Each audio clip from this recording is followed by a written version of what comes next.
everyone, welcome back to MC Adventures. My name is Zach, and today we are continuing CSI 3 Dimensions of Murder. We're moving on to case number 4 of 5, which is named Rough Cut. So make sure to grab your snacks and your choice of beverage, because as you guys know, this is going to be a long episode. Because, I don't like to edit out anything and enjoy the whole episode in its entirety. So, without further ado, let's get right into it.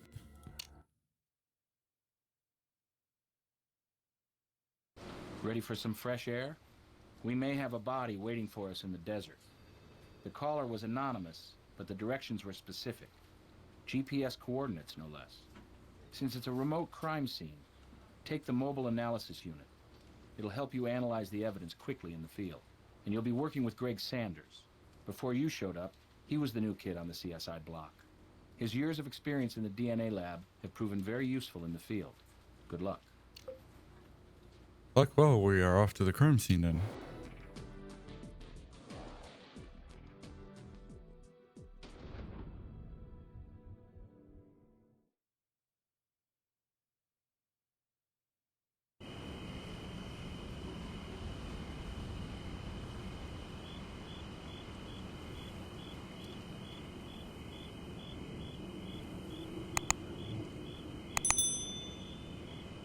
Okay, even though this guy looks like he's been dead a while, there still may be some valuable information around.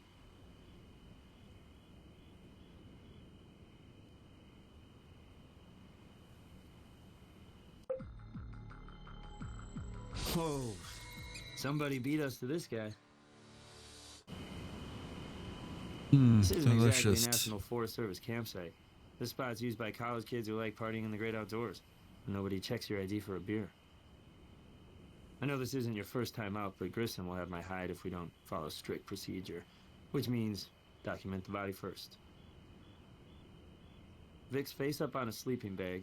No sign he's been moved or of a struggle. Could this be death by natural causes?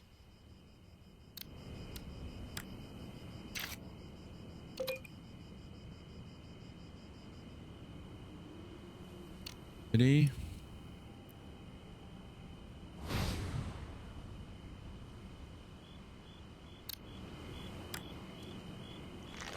Somehow I have a feeling this isn't a natural feature of this area.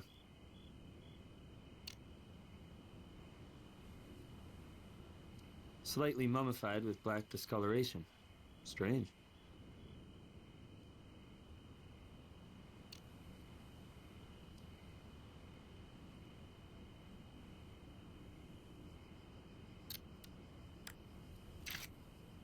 Well, something left a mark.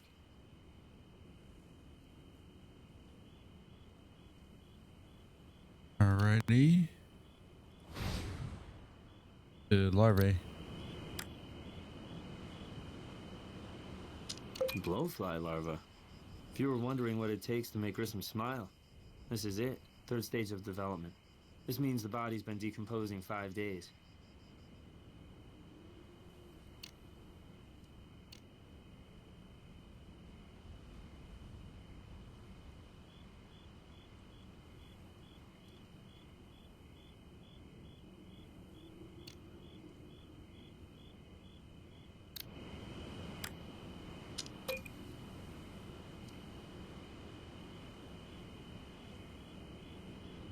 Ain't a lot of evidence.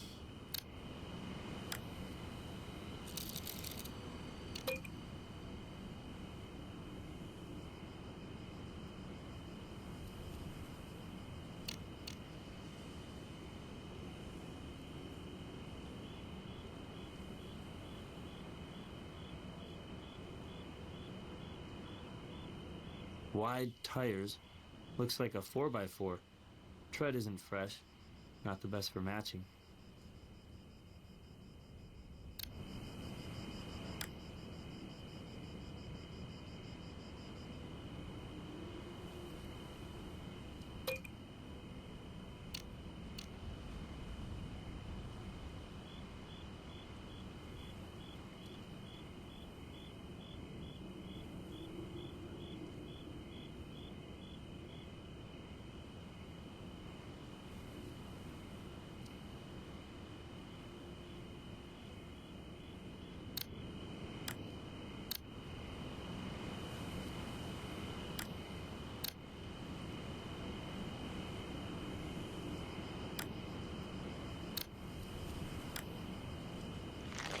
I haven't seen one of these in a while. An old school insulin bottle. Always nice to have a name written on a piece of evidence at a crime scene, huh?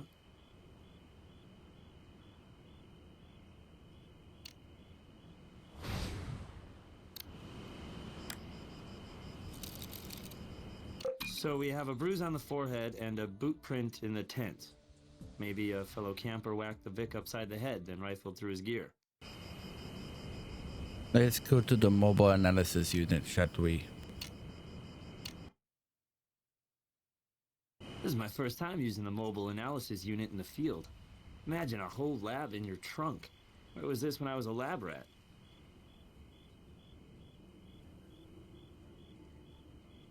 I need the trace analysis computer, please.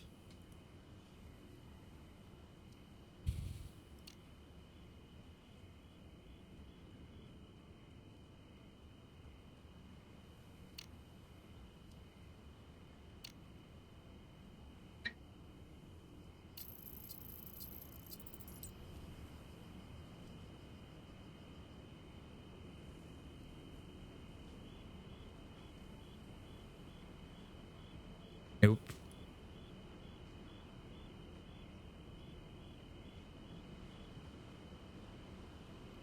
You don't quite have a match there. Little details make all the difference when you're doing a comparison. When you're sure, then ask me for a confirmation. Well, I thought it was just worn down. Okay. Gotcha. Woman's hiking boot, size 5. So a woman was out here with him at some point. That.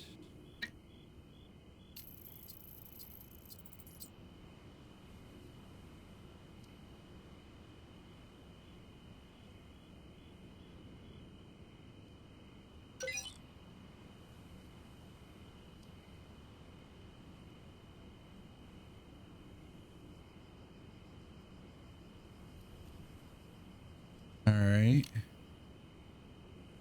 We've done all we can with that item.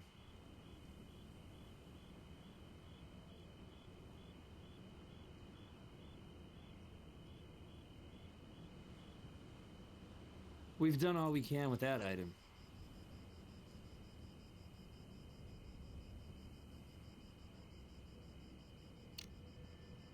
We've done all we can with that item. All right. Exit. We need the chemical analyzer now.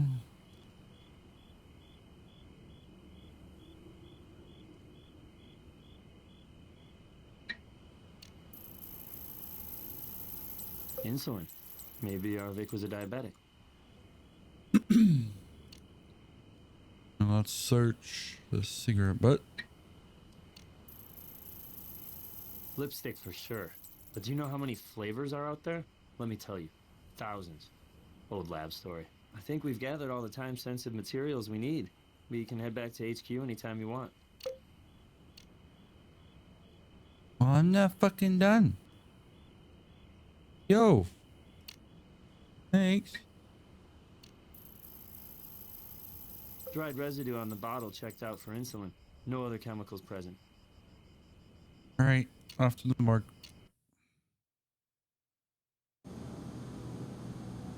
Recover the Sure. body. I'll send a team right out.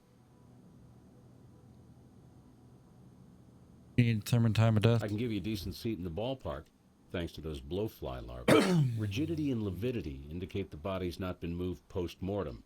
TOD estimate, 5 days. You need to determine the cause of death. Still working on that. I found water in the lungs, so first glance suggests possible asphyxia from drowning. Don't quote me. Other parts of this autopsy don't add up. Another element that may or may not be important, tox indicates levels of Jimson weed tea. We checked his lower intestinal tract for seeds and came up with a garden of toxicity, levels of which you can verify in the lab.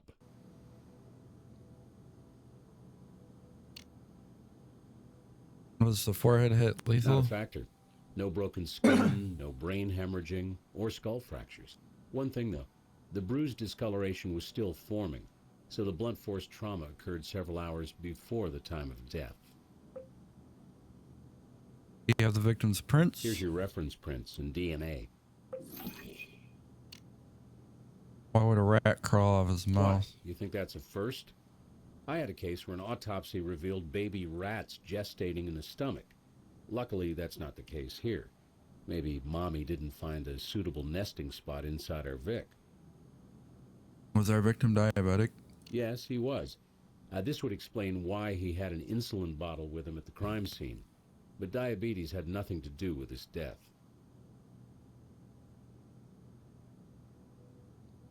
Alrighty, let's head back to the lab now.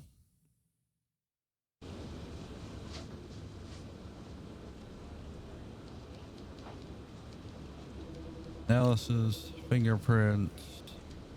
Let's look up the victim's fingerprints.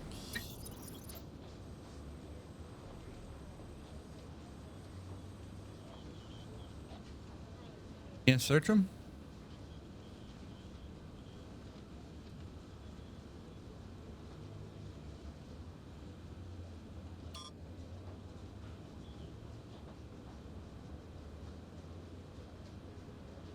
Alright, no point. Can't search them. DNA.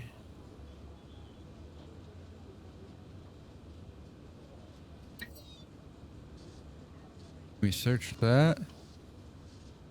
Can't search that either. Alright.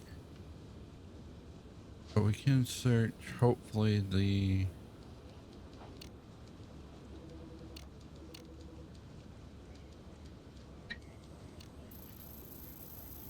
These results from the Jimson weed seeds show a non-lethal amount. Based on these levels, he probably ingested this hours before he died. Interesting. Let's go to brass. Can you trace the info on the back to its owner? Trace the name on the prescription to a condo at 337 Fawn Road, Las Vegas. According to records, he lives there with his wife, one Carla Mitchell. Here's a surprise. Our victim has a local celebrity for a mother, real estate developer Emily Hansen. Isn't she running for the state senate? One and the same. Lives out at Charleston Hills, a gated community. She doesn't have my vote, but you don't need to bring that up. Once you've got enough evidence, I'll hit up a judge. Which means, in other words, go search elsewhere. So we're gonna go to the condo.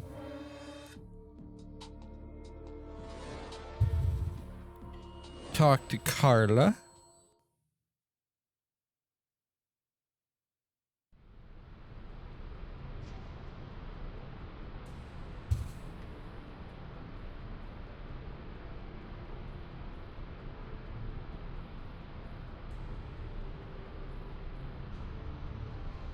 Like they're renovating or something.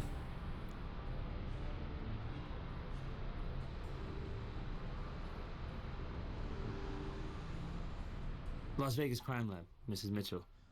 We're sorry to have to bother you at a time like this, but I'm sure you understand it's necessary. Of course, of course. But you'll have to forgive me if I'm a little out of focus. I haven't even begun to come to grips with Derek's death. Seems so unreal. And just when things were going so well. He was due home today from his camping trip, and I was planning his favorite meal for him. Do you know what happened? We're trying our best to figure it out, Mrs. Mitchell. You on the truck? No, I'm not the truck type. If it helps, I do know that Derek's mother owns one. An old Chevy, I think. Your husband normally camp on his own? Actually, yes. He liked to go backpacking once or twice a month. He'd take a bus, like as far as he could go, and get out under God's great sky, as he said.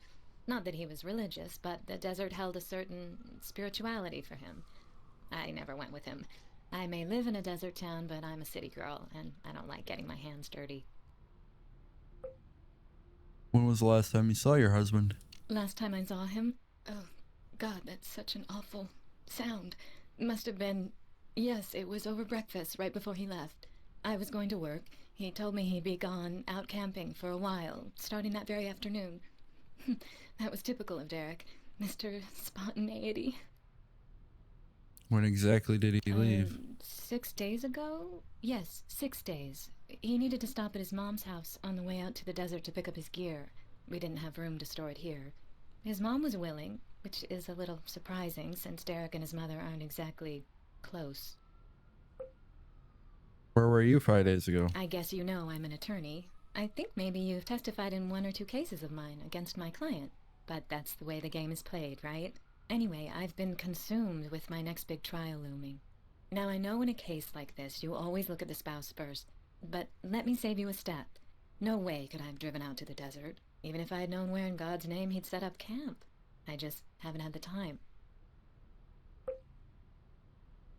Mind if we have a look around? I hate to stand on legal formalities, but as much as I want you to find out what happened to Derek, I need to limit the chaos in my life.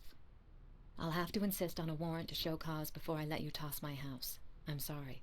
We understand. Did Derek have any enemies? Derek was pretty easygoing, and I can't think of... No, wait, there is one person, though enemy is a little strong. You see, our contractor quit recently after he and Derek got into it. Name's Lou Astor, and he is one sleazy character. Frankly, much as I'd like to get our kitchen remodeling done, I'm glad that creep is out from underfoot. Where can we find this contractor? At Ravenson Construction. I even remember the address from paying his padded bills. 5311 Seffield Road. What size hiking boots do you wear? I don't normally wear hiking boots at all. But when I do, it would be size 5. Why? We found a boot print at the crime scene. Do you have any hiking boots we can use to rule you out? No, I told you I'm not a boot person. Are you saying that another woman may have been out camping with him? No, we are simply checking all possibilities. Do you wear red lipstick? I'm wearing it right now. But my lips have natural color, so sometimes I wear a clear shade, and never red. Your husband ever used Gibson weed? Yeah, it's one of those habits I can't break him of. He usually takes a little for use in the wilderness. Alright. Well, we got a new location, which was the contractor's shop, but we need to go to Emily's estate. First, and ask Emily all the questions that we possibly can before heading out to probably the contractor shop next and seeing if we can get any evidence there.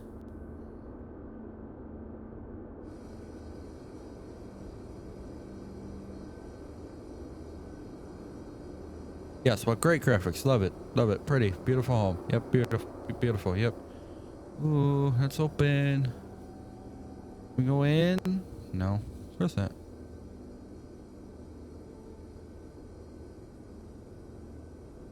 Are you Emily? You know I am. And you obviously know what a bad time this is for me. I've lost my son. And I've already spent several hours with you LVPD people this morning. If you'll excuse me. We're with the crime lab, Mrs. Hanson, investigating your son's death. As much as we hate intruding into your time of grief, we need to ask a few questions. Was anything unusual about your son when he left? My son was willfully unusual. You'll need to be specific. Unusual as in a bruise on his forehead? I noticed nothing of that nature. No injuries, no contusions. Although if Derek ended up that way, I can't say I'm surprised. Considering the poor judgment he showed, backpacking into that wasteland of lowlifes and druggies. Perhaps Derek felt at home among that trash. Drugs and parties were how he spent his college days. Never grew up, I'm afraid. You think I'm cruel? Cold? Assume what you like, but I'm a mother who lost her child long, long ago. When was the last time you saw Derek? A week ago. No, 6 days. Right before this last ill-advised desert excursion. I saw him when he picked up his camping gear. Where were you after Derek You're left? at home working. I have an office here. Anyone else around that day? Lou Astor was. He's a contractor who's done a lot of work for me over the years. Recently, I recommended him to Derek and his wife. But when Mr. Astor stopped by that day, he mentioned that he'd been fired by them. The contractor was gone by the time Derek stopped here. You don't think Astor could be responsible? I know he's a bit of a roughneck and has a certain reputation, but he's always done reliable work for me. I'd hate to think. How was Derek's marriage? A disaster area. My darling daughter-in-law, Carla, is a 14-carat tramp. Derek only married her because I disapproved. Sheer rebellion. Simply sheer rebellion. It's the safest bet in Las Vegas that that little slut is sleeping around on my son. We get your fingerprints? Just to eliminate you. I'm sure you expect me to cooperate fully in your efforts to find out what happened to my son. And I do commend your public service. But as you may know, I'm a candidate for public office myself, and I intend not to be embarrassed. You will follow the rules. It will take a warrant to get my fingerprints or to search my house. And now, if there's nothing else, please leave me to my thoughts and my sorrow. Mind if we have one of your cigarette butts? That I will gladly bestow you. Take it and go. You own a truck? A truck? No, not anymore. I had a Chevy Blazer for some time, but sold it recently. Just 3 weeks ago. How convenient. Well, alright. Time to go to the contractor shop.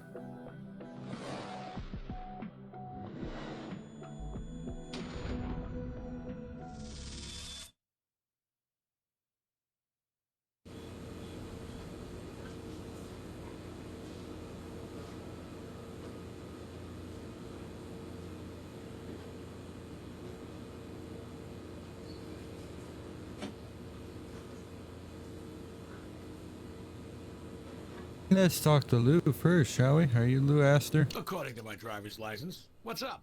What's the crime lab need with a poor working stiff like yours truly? A stiff of another kind turned up in the desert. Derek Hardy. You knew him? Yeah, I know him. New? Dude is dead? Why would you notify me about it? He was just another client of mine. Former client. Former, even before he was dead. When was the last time you saw Derek? Hell, I don't know. A week maybe? A little more, a little less? Out at that condo of his and his wife's, when the jerk fired me. May he rest in peace. Where were you 5 days ago? God, where was I 5 minutes ago? Hell, let me think here. Must have been working at Emily's, yeah. She's all right. Ball breaker, but fair. That was days I worked. Nights, I was hanging at the ballpark.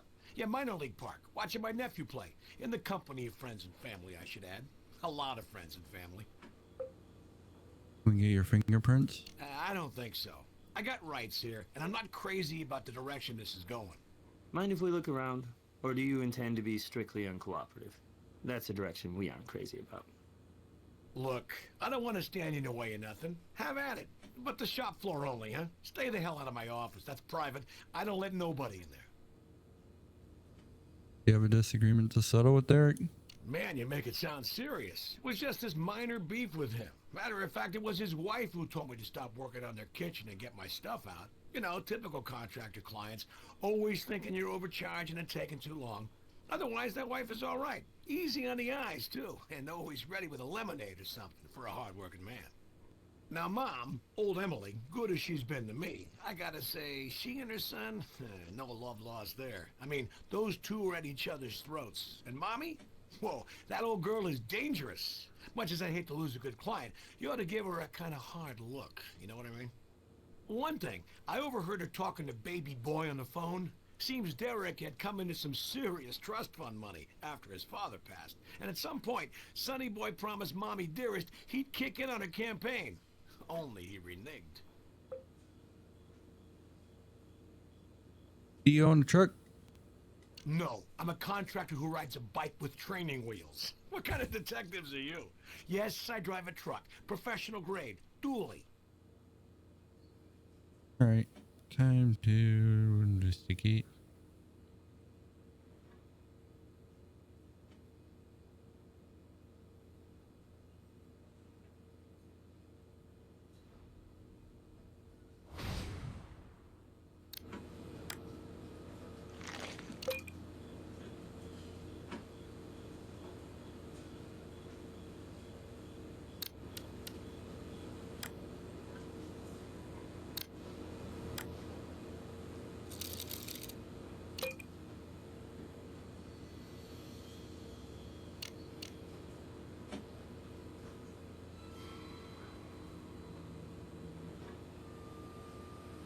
Looks like a junk box, but maybe there'll be some evidence treasure in the trash.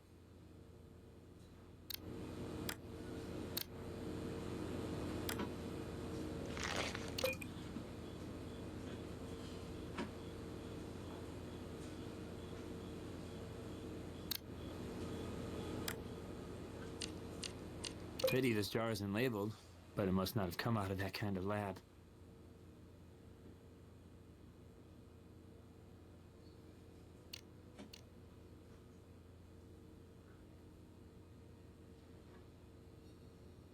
Way to be thorough. Looks like the area's clean. Right. Time to go back to the lab.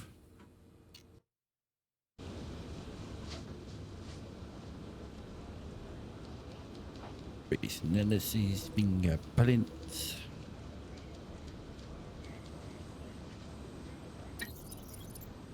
Here's the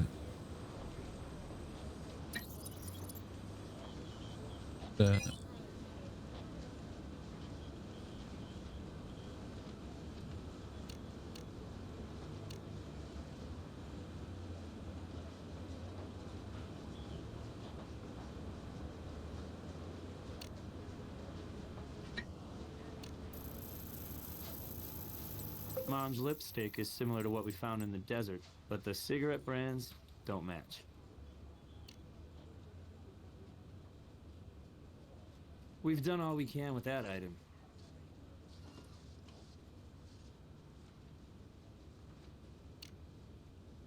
at the residue. Well, unidentified or not, this is the same substance as the one found in the tobacco.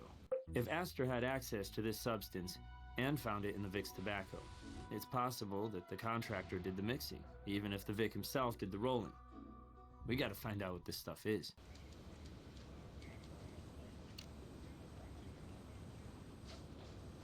We've done all we can with that item.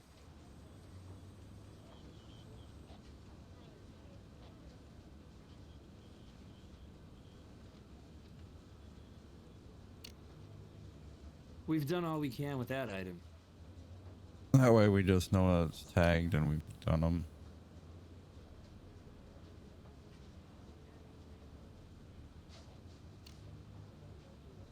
Ooh, print. So we know what kind it is.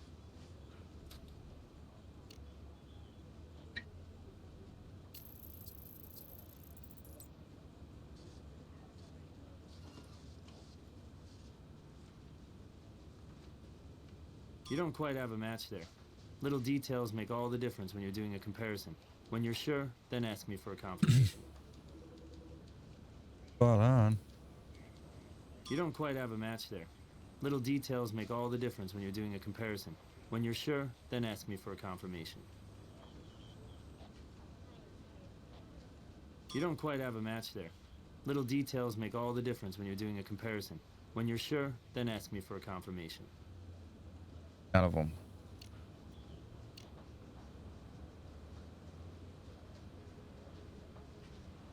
Move on to brass. Break down Emily's truck. Already have, at the new owner's home. Hey, they can't all be hard. Even got a tread print for you. You're welcome. Does the alibi or his wife check Oh out? yeah, her boss places her at work, doing overtime, for the whole week. Do you have any more info? You read the papers? Front page in the Las Vegas Post. Financial problems in Hanson's campaign. Staffers are abandoning ship. Seems paychecks have grown scarce lately. And an op-ed piece suggests Emily's son's lifestyle has hurt her in the polls. Motive? Maybe. Can you tell us about Astor? He's been investigated more times than certain members of Congress. Fraud, extortion, even illegal gambling. In Vegas, that's a good trick. No convictions, though. Still makes you wonder why a respectable woman like Emily Hanson would want this scumbag working for her. Once you've got enough evidence, I'll hit up a judge.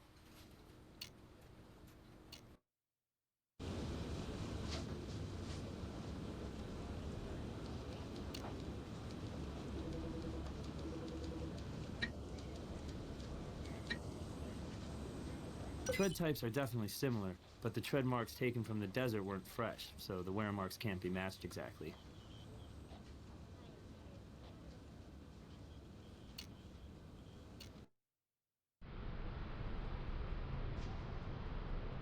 Was your marriage having problems?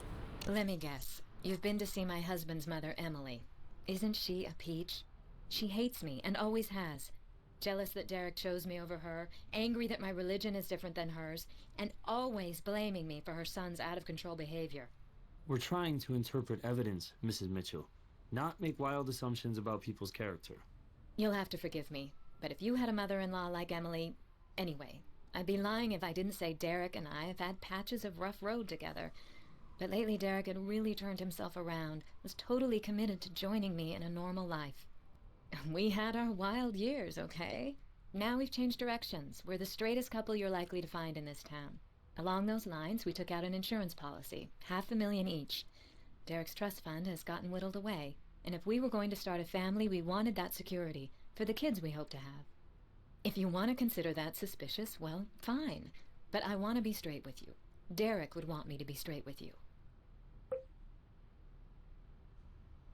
Is there any truth in his favorite article about Emily? Thank God someone in the Vegas media is finally telling the truth about that witch. She nagged and nagged about him contributing to her campaign coffers. I've told you all I can. Alright, now we're gonna head back to Emily's. Okay, sorry about that.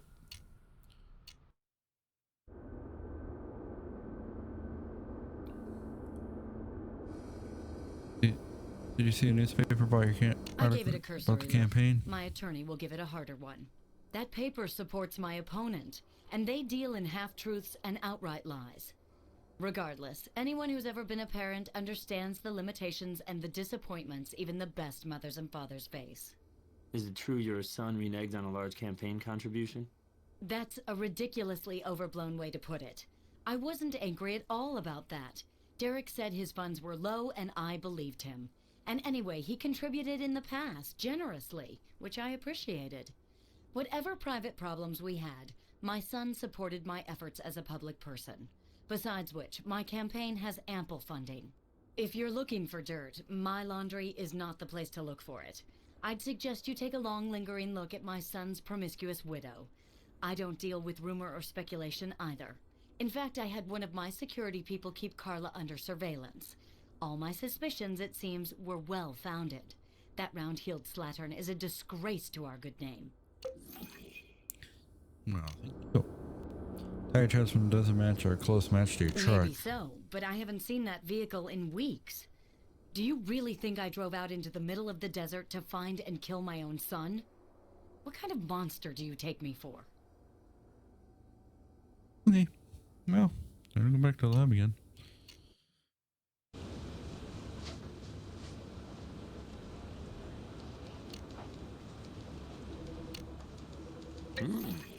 So how exactly is Carla getting her marriage back on track?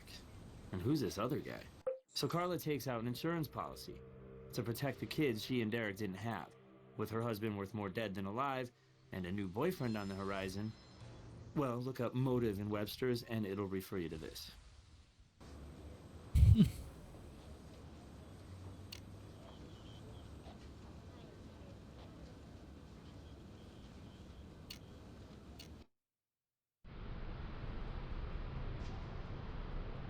Who's the man in these pictures? Just a friend of mine.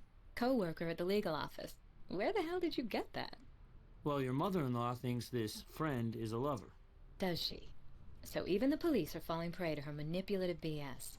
She's a political animal, and when the heat's on her, she shifts it onto me, huh? Look, this guy's really just a friend, and I don't see why he should suffer because Emily Hansen wants to build up her reputation by tearing down others. How can you be so cold? I just lost the man I love, and if a friend wants to lend a sympathetic shoulder, that's hardly against the law. Sorry. I know you're just doing your job, and you have to look at everything and everybody, and I really do want to help. Look, you wanted boots, remember? I found some that my husband bought me ages ago. I intended to give them away. I know I never wore them. Maybe they'll help prove my innocence?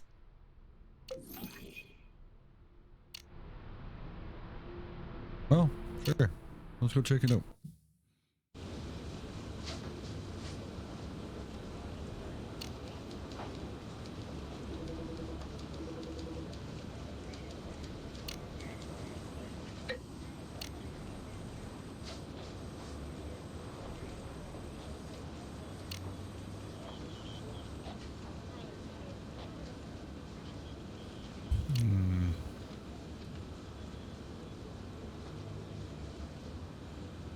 Did we not get a footprint?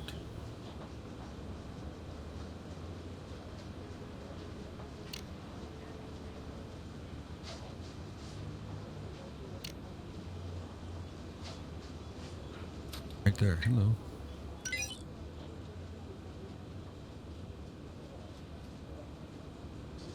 And just to eliminate the photo. We've done all we can with that item. There we go. Go to the contractor. Talk with Lou. Is there any truth about the article? I don't know what her son was really up to, but to hear her tell it, Sonny Boy was partying hardy. All night, every night. Why that idiot didn't get on his mother's good side, I'll never get. I mean, with the power she'd be coming into, if she won that election, he could have been on Cush Street. I'll the victim's prints get in He your said shop. he found his prints on a poker chip. I got no idea. Far as I remember, the guy was never here. Maybe those chips were in a box of stuff from his condo that I took after I got fired. Just some stuff of his that got accidentally mixed in with mine. Alrighty, let's head back to the desert crime scene here.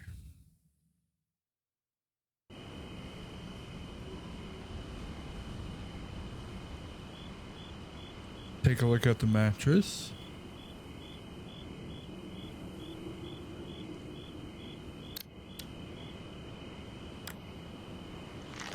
Let's find something to compare it to.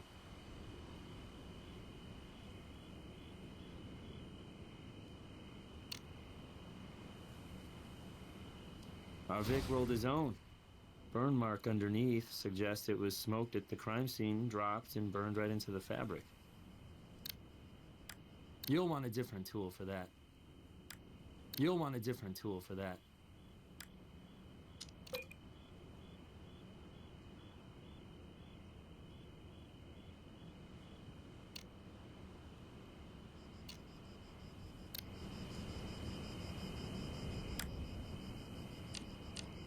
Salt-like substance. How to get on here? Well, let's go to the lab and find out.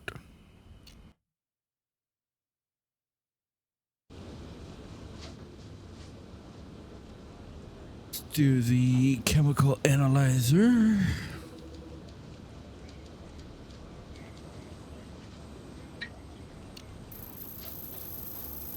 Well, our mystery substance is not in the database, but it appears to have been mixed in with the tobacco. So either someone else did it, or the Vic did it himself. Could be an amp joint, as they say on the street. Tobacco mixed with a narcotic. Basuco, on the other hand, is street for cocaine paste residue. Sprinkled on a cigarette like powdered sugar on a donut. Interesting. We've done all we can with that item. Alright, let's go to the morgue. Could this white substance have killed Derek? Until we know what it is, I won't be able to say. We can't test for something without knowing what it is. Could the victim have died from a drug overdose? Strong possibility. Cocaine and crack cocaine overdoses cause seizures, high blood pressure, or increased heart rate. If you don't die immediately from those, within 3 days you're at risk for a heart attack or stroke. I've got nothing new to report on the Vic. Alrighty, we are heading to the contractor shop. Did you write this pay up Not note? only did I not write it, I never seen it before. Would you mind giving us a writing sample so we can exclude you? I already told you I never seen it. What part of I got my rights don't you people understand? Alright, fine.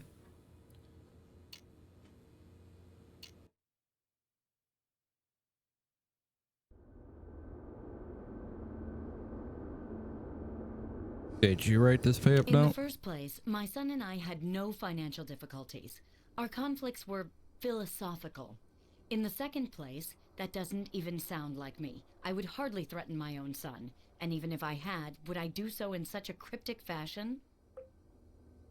Can you prove Lou was here before Derek? I'm not sure this proves it, but I have this dated receipt from an estimate.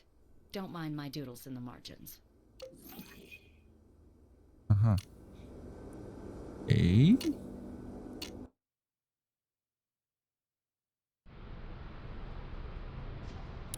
Did Derek roll his own cigarettes? Yes, an old habit from, frankly, his head days. He always preferred hand-rolled cigarettes. He was a tobacco connoisseur. I told you all I can. Let's go back to the lab. Trace analysis, audio visual.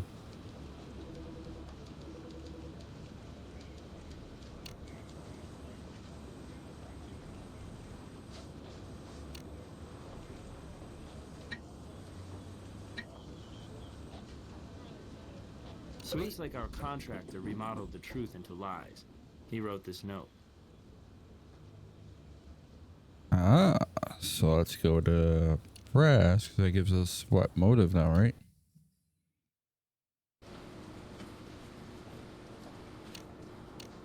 Chemical in the tobacco matches that stuff Astor had in his shop. Let's see what else he's constructing in there. This warrant is good for anything chemically related, as well as any signs of Derek. Alrighty, let's go.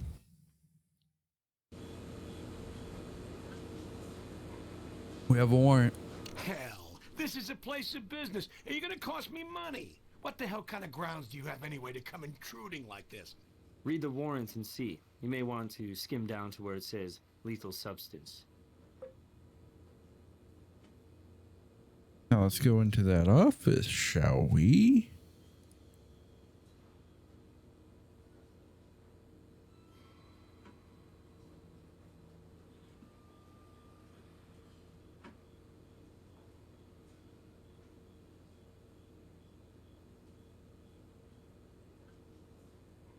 Can't even.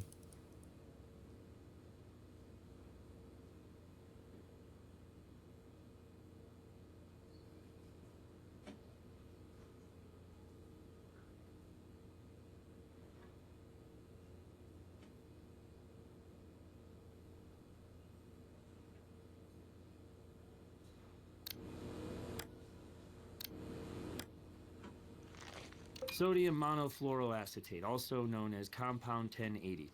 Wouldn't want to pop my popcorn in here.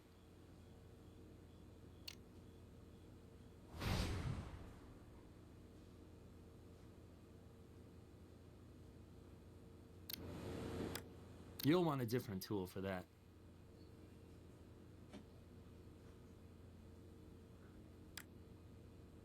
Here today.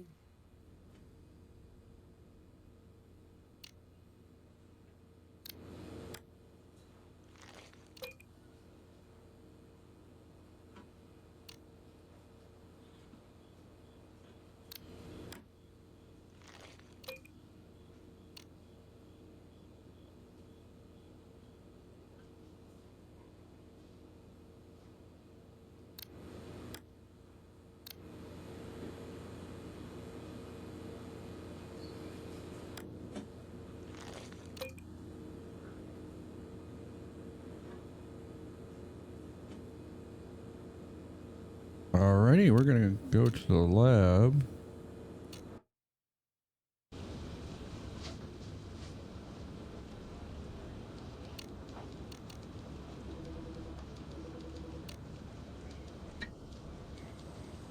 Alright, let's see. Let's see how good I am. The corner piece.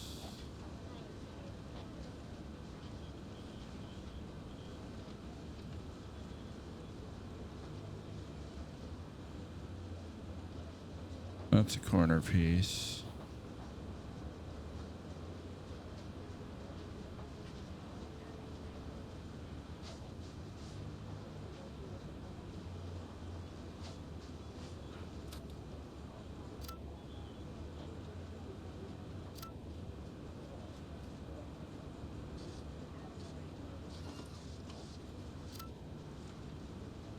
There we go.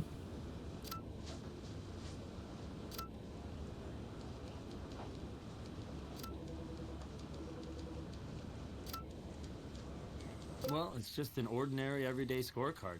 It's illegal gambling. High-stakes poker. The kind of pot that makes a CSI's yearly salary look like nickel-dime.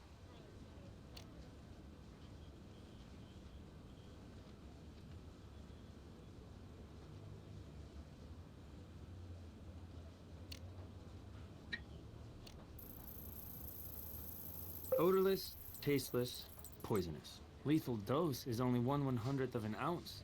Possible murder weapon, but let's not get cocky till Doc Robbins has his say. We've done all we can with that item.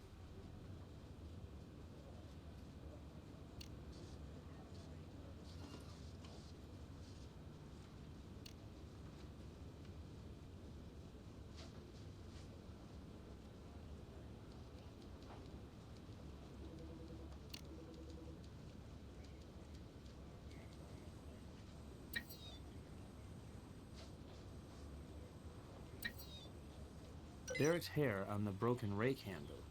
I don't think it got there while Derek was raking leaves. Not in Vegas, anyway.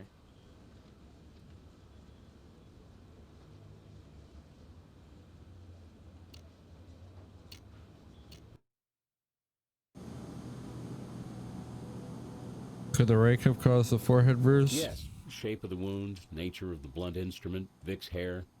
This rake handle is consistent with a head wound. Did he have compound 1080 in his blood? Now I know what we're dealing with. I can safely say cause of death is poisoning by sodium monofluoroacetate, compound 1080, a rare and interesting poison. The toxic effects of SFMA usually happen within minutes of ingestion and result from a conversion of non-toxic fluoroacetate ions to toxic fluorocitric acid, which then blocks the Krebs cycle, affecting the central nervous system and heart. Typically, death results from ventricular tachycardia or heart fibrillation. Layman's terms, ventricles of the heart start beating so rapidly as to prevent the pumping of blood. In some cases, death could be from respiratory failure caused by pulmonary edema. This essentially fills the lungs with water. Grissom wants you in the lab now that COD's been determined.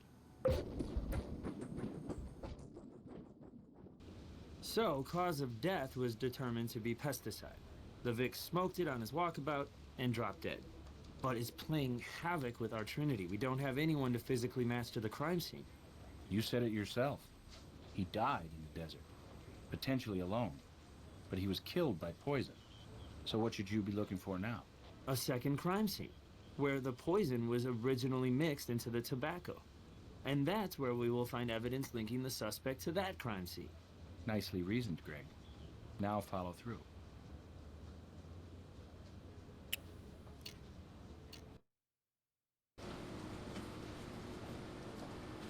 This just came in. We found the car in Utah. The woman driving it gave us her testimony. Bottom line, she hung out with him 3 days ago, then split home. Says it was her camera that took the photo you found. For your info, her car has a GPS and a mobile phone. She wears size 5 boots that match our print. She smokes, and her lipstick is of the reddish variety that matches our sample. And her voice matches the 911 tape. Since she didn't have any poison on her, I think we can cross her and her evidence off our list. What can you tell us about the phone? It's the VIX. Service provider was very helpful. 3 stored messages on the voicemail. Got them all on tape.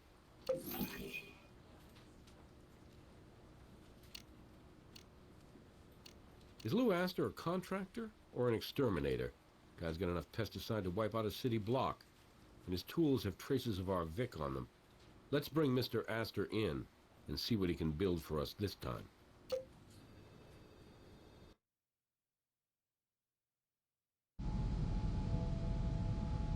A lot of people owe me money. It's the nature of the construction business. Yeah, so what? I run a friendly game between friends, you know? Right, friendly. Yeah, and Hardy owed me money from a recent game. Chump change for him, but he was stiffing me, and I was feeling like the chump. Guy just would not pay up. Acted like I was the lowly grunt who works with his hands, and he's some special rich kid. So you write him a friendly note, you tell him to pay up or else, then you wait for him to come around the shop and crack him over the head with a rake. That wasn't the way it was. He freaks out about my note, and he comes over here and goes off on me. So sure, I defended myself. I mean, the bastard said he was gonna kill me. Would you just stand there and let him rough you up? I don't think so. So you beat him with the rake? Interesting take. Here's another. Derek was in the red with you in a big way, you and your poker friends. So you whack him a good one, sending him to his knees, breaking that rake in half. And while Derek's having a little nap on the floor, you take the opportunity to lift his tobacco from his pocket and sprinkle pesticide in his cigarettes. Poison him? What are you, high? Listen, that ain't my style. If I got a problem with somebody, I'm not gonna... Jeez, are you kidding? I mean, is that how he died?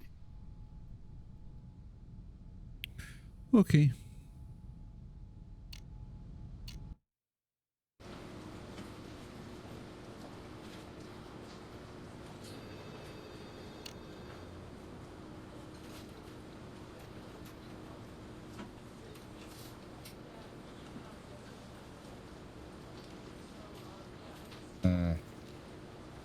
He's on his way to interrogation now.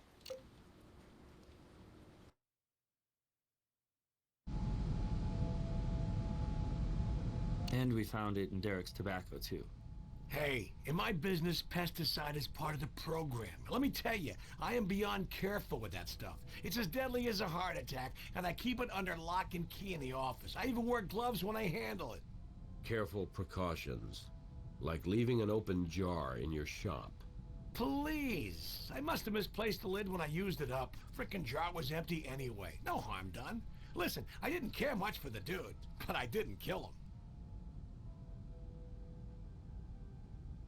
What else did you use the pesticide? You have to check my records to know for sure. I mean, I've used it a lot. A few months back, Emily Hansen said, what was it she said? Oh yeah, she said, I have some pests that need taking care of. I brought it over there, but I think I spooked her some when I told her the care she needed to take around that deadly crap.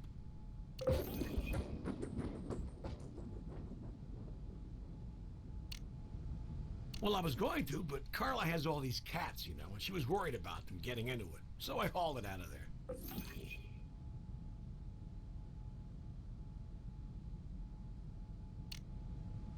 That's all I got for you. Alrighty.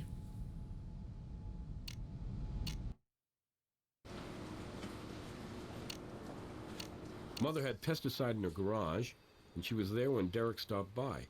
We also have evidence linking her to the desert crime scene.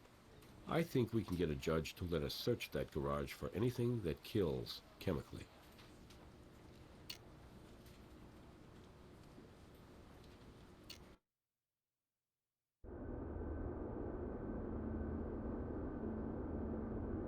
Here at the house all day. Mr. Astor, my contractor, stopped by briefly, then left. I saw my son that afternoon. We spoke briefly in the garage as he was picking up his camping gear, which had been in storage there for months. I never touched any of it, by the way. Then he was on his way. Really quite unremarkable, except for the fact that I would never see him alive again. We got a search warrant. Well, if that isn't wonderful news. So if you don't mind us.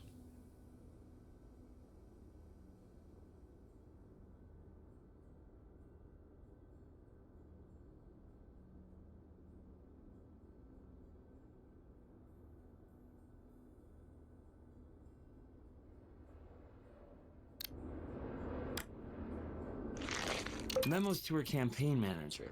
I hate paperwork. Looks like they talk about her son, though.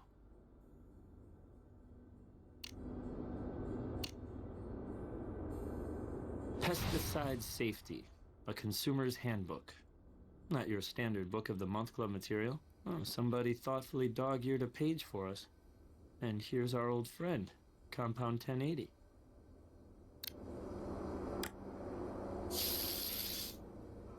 Get this fingerprint, shall we?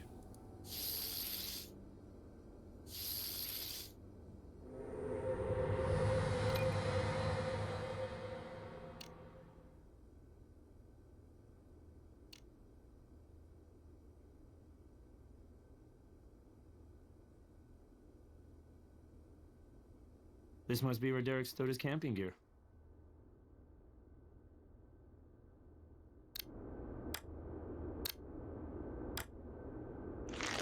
I think we all have a hunch what this stuff is. Well, let's be sure.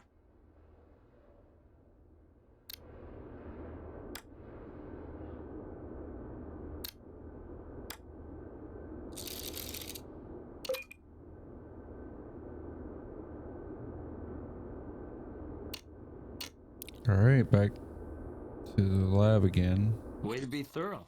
Looks like the area's clean.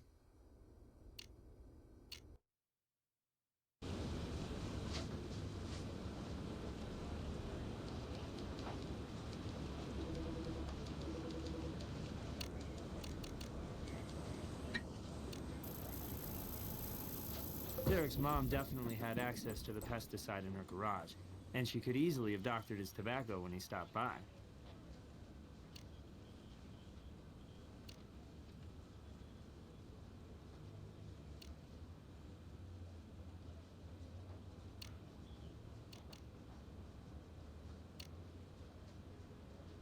We've done all we can with that item.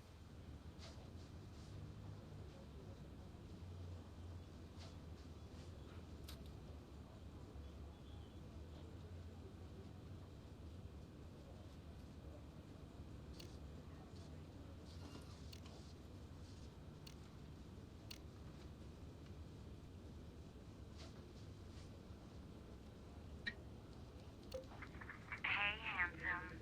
Thanks for the nice long talk last night. Anytime you're in the mood for a stimulating conversation, I guess you know the number. And if a private show is on your mind, you know where to find your shining star. Doesn't quite sound like the little woman, huh? Bone sex, lap dances. Derek was not as domesticated as his wife thought. Derek, where the hell are you? You know we have company tonight. If you're out gambling again, I swear to God. Call me and get your irresponsible ass home. Carla's tone is a tad different than the sweet, patient wife she's been laying on us. Wow, Derek, I certainly raised a class act for a son. Hanging up on his own mother. Lovely. You know what the problem is? I spoiled you when tough love was called for. And if you don't honor your financial commitment to my campaign, my darling boy, I will show you just how tough a mother's love can be. Do I make myself clear?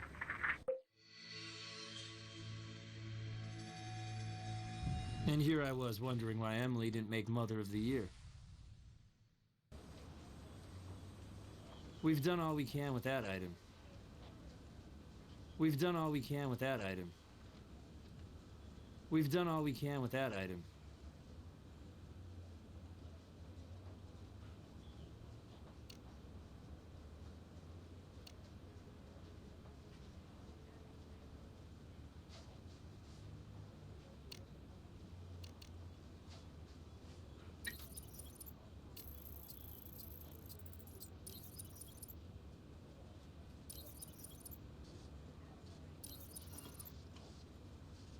Emily must have known all about the pesticide as a poison, but knowing doesn't necessarily mean doing.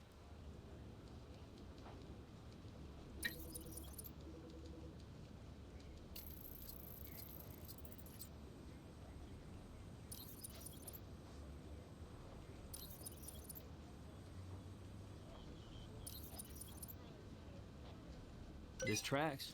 We know Lou brought some of the rodenticide over to Emily's house. All right, let's head to Brass so we can get a warrant for questioning. Mama has a book on pesticides, as well as the killer powder in her house when her son stopped by. Let's hear her story.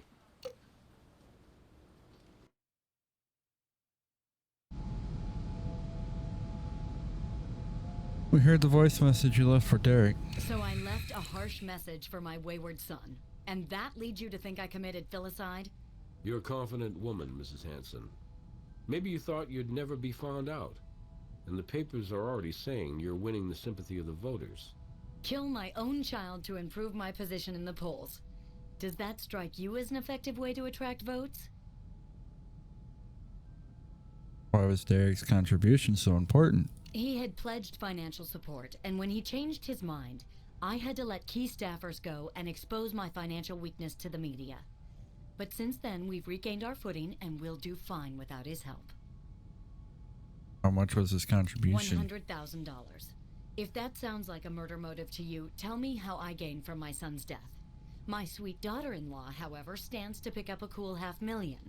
I saw a copy of the policy. We share an insurance agent. Why wouldn't I if I planned to have that vile substance around? My garage was rat-infested and I meant to do something about it. Is killing rats a crime in Las Vegas? No, unless the rat was a big one, named Derek, who had come around to pick up his camping gear. You knew he was coming over, so you manipulated your contractor friend Astor to bring you some pesticide. While Derek is distracted, you poison his tobacco, a dose perfect for seeing to it his desert camping expedition is his last. Is that how you solve crimes, Captain Brass? Spin conjecture all day? I never touched that pesticide, nor even opened the book. I didn't have time. And I did not poison my son's tobacco, though I told that boy time and again that smoking would kill him someday. Now, if you're quite finished with wasting my time, perhaps I can provide a fact, not conjecture. There's something I found that I must have thrown away after Derek cleared out his camping gear. Look, I found a receipt that must have dropped out of Derek's jacket pocket. You should have handed that over earlier, Mrs. Hanson. It may be evidence. Well, I thought it was just trash at the time, but upon reflection, I began to think otherwise. It's a receipt for tobacco, the day before the crime. I called the tobacco shop, and you'll want to do the same. We will, but why do you say that, Mrs. Hanson? Well, as I say, the receipt had been in Derek's pocket, apparently, but the tobacco was purchased by Carla, the clerk said. And here's an interesting tidbit about my loving daughter-in-law. Smoking is not one of her numerous bad habits.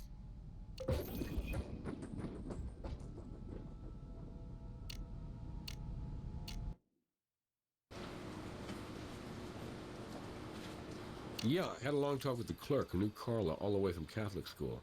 He also told me that Carla bought the tobacco the day before her husband left for the campout. We know there was pesticide at the condo. We know Carla bought tobacco, and we know she's being friendly with others. Did Carla spike her husband's tobacco in his own house? You now have a search warrant for evidence to answer that question. And we are off.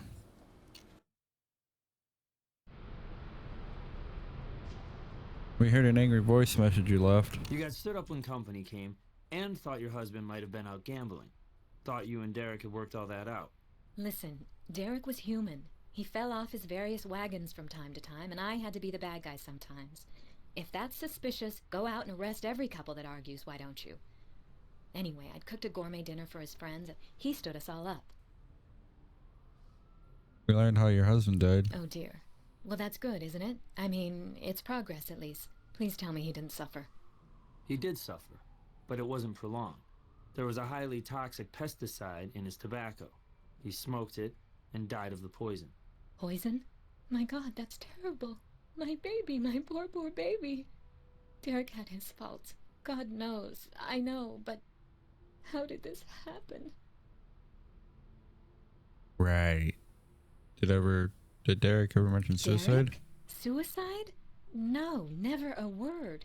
Frankly, he was too selfish for that.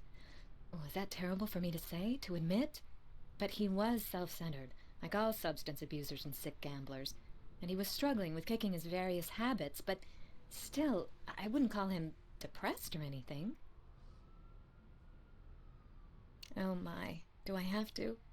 Really, this is personal, and it's all I have left of him. Those last memories. Well, we woke up and made love, and just rolled over into each other's arms, and... Anyway, then he got up and made breakfast. While we ate breakfast, he sprung it on me. He was taking one of his trips out into the desert. He didn't think I'd mind, since I was going to be working all week on my upcoming trial. Around then, Lou Astor, that jerk contractor, dropped by to pick up his materials, and Derek got into it with him. He was still in the kitchen, cleaning up after breakfast, when I left for work, and that was the last time I saw him. An image I'll treasure, because for all his faults and selfishness, there was that thoughtful side. Right. Did Lou bring pesticide in your condo? I'm not really sure. He said he was planning to use this virulent pesticide, and I said, like hell you are. I didn't want my cats using up their 9 lives. Did you happen to see where he kept it? No, as I say, I can't be sure if it even was here. Are we talking an aerosol spray can like Bug Killer? Might have been in the kitchen, under the sink, or under the counter. Frankly, he cluttered our kitchen up something fierce. I was happy when he finally came and hauled that junk out. What a mess. Maybe. I really have no idea. I've told you all I can.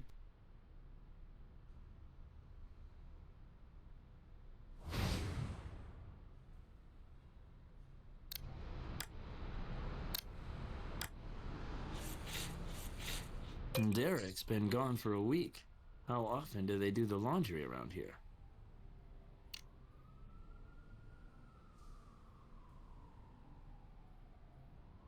Alrighty.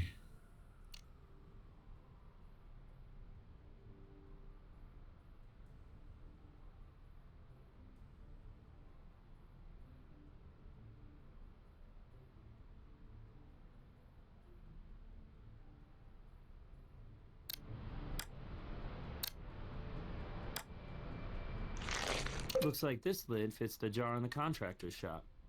Careful, something's on the inside.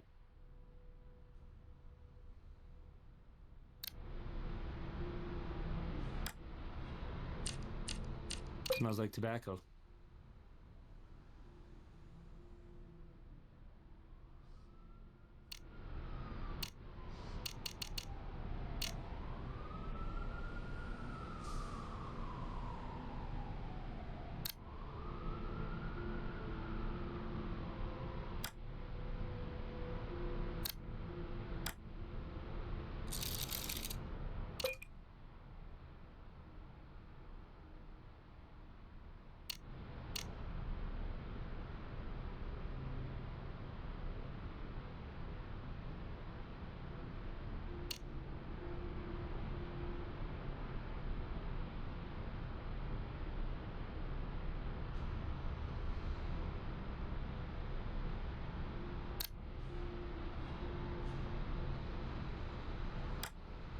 Not quite. Something similar.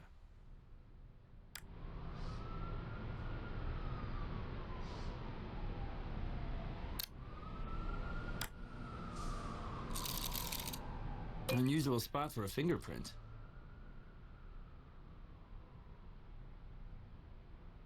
Indeed it is.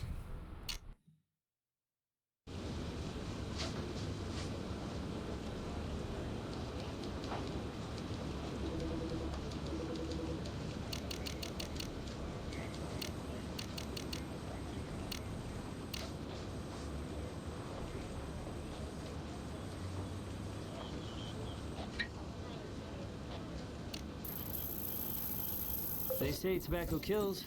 Sure does. Especially with the pesticide blend. So, poison was mixed inside the lid at the condo. Derek and Carla were having their last breakfast together, and Lou, the friendly contractor, stopped by. Man, any one of them could have done it.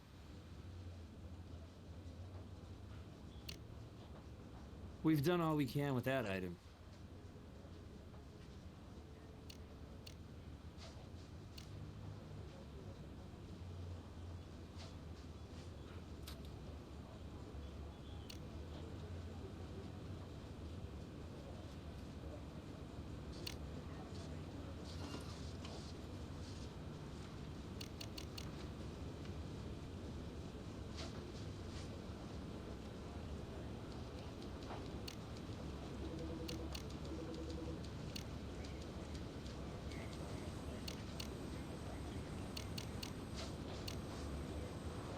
Hmm.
So I had to get Emily's fingerprints, so...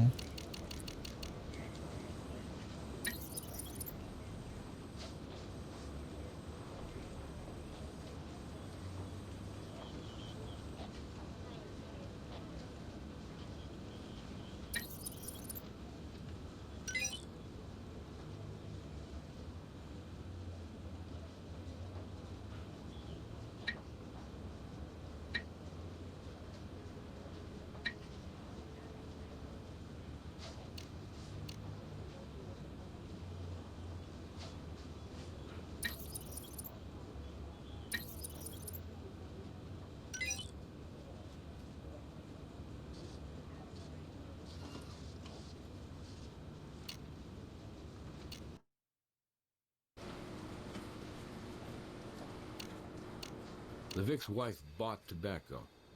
You found pesticide mixed in tobacco in her kitchen, which is a perfect recipe for bringing her in.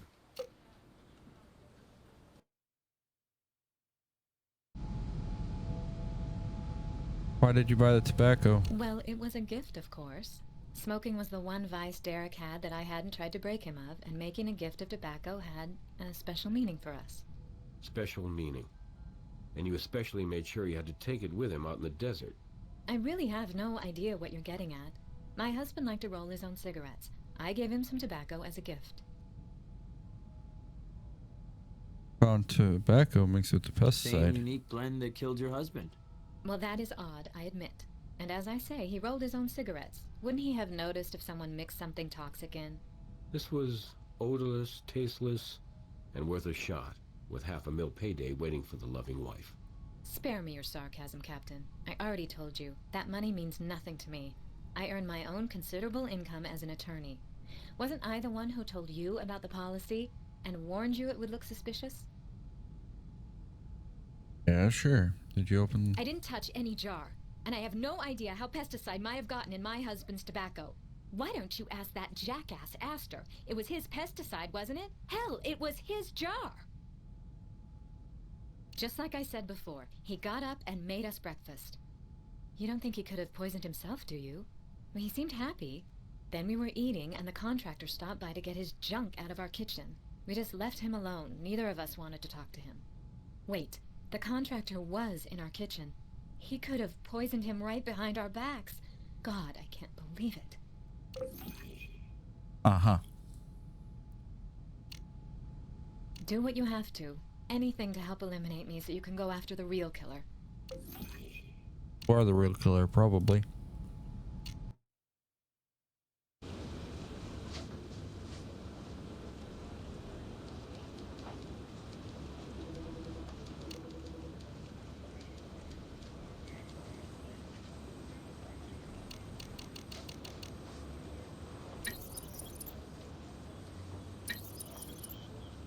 You don't quite have a match there. Little details make all the difference when you're doing a comparison. When you're sure, then ask me for a confirmation.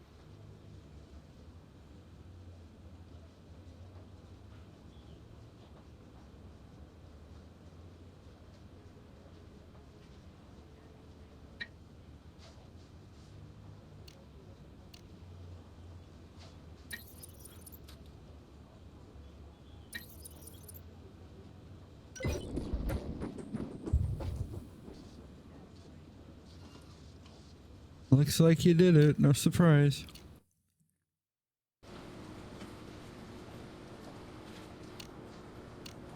Prints on the jar lid tell the whole story.